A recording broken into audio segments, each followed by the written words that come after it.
Un ragazzo di 19 anni è stato accoltellato nella notte nei pressi della stazione metro a Lucio Sestio, lungo via Tuscolana, Roma.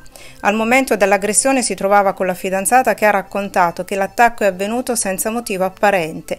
Il giovane è stato colpito all'addome e soccorso dal 118, che lo ha trasportato in ospedale in codice rosso. Le sue condizioni sono gravi, ma non sarebbe in pericolo di vita. Sul posto sono intervenuti gli agenti della questura che hanno avviato le indagini.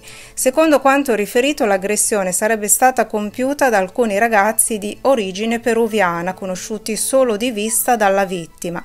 Le telecamere della metro però non avrebbero registrato la scena.